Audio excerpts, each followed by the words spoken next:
Baada ya kuanza na pointi moja dhidi ya Azam FC, kocha mkuu wa Tanzania Prison Shadrack Nsajigwa amesema hesabu zinahamia kwa Young Africans kabla ya mchezo wa kombe la shirikisho la CRDB dhidi ya TMA inayocheza Championship.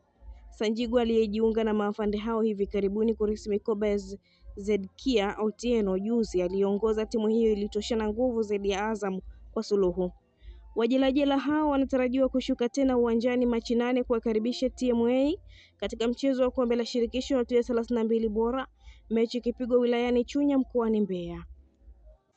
Baada ya mchezo huo, maafande hao watarejea uwanjani kuwakaribisha Yanga, ukiwa ni mchezo wa kiporo cha ligi kuu utakaopigwa Machi 12 katika uwanja wa Soko 4 jijini Mbeya, wakihitaji ushindi kujinasua nafasi za mkiani waliko na pointi 13.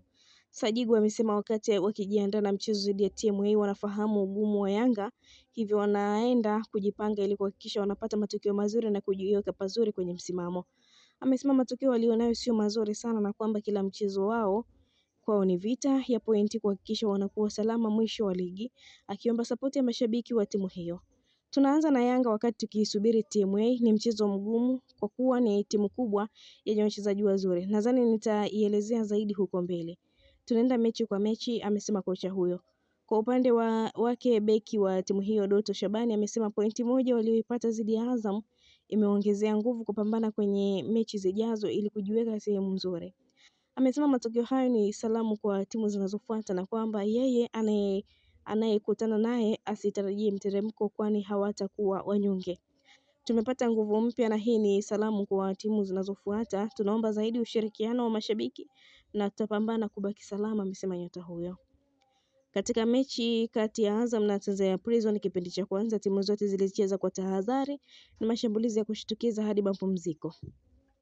Hata hivyo Azam wataendelea kujilaumu zaidi kufuatia nafasi za mipira ya kutenga kutokuzitumia vyema baada ya mashuti yote kutokuwa na madhara langoni mwa Tanzania Prison.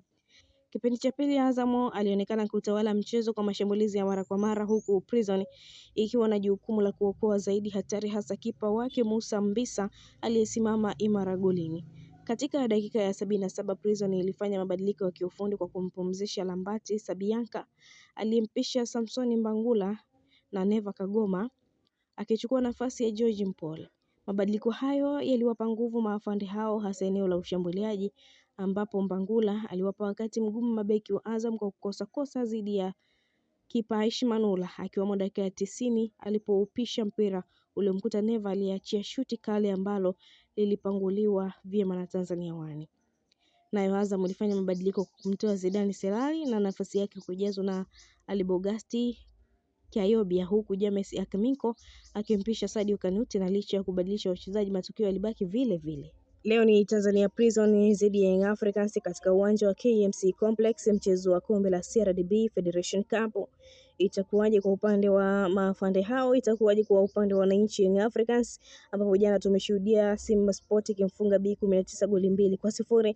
Ni leo tena Tanzania Prison dhidi ya Young Africans katika uwanja wa KMC Complex majira ya 1:15 usiku. Mchezo utakuwaje dakika 90? Niko hapa nitakuja kukujuza kile ambacho kitaendelea kujiri katika uwanja wa KMC Complex.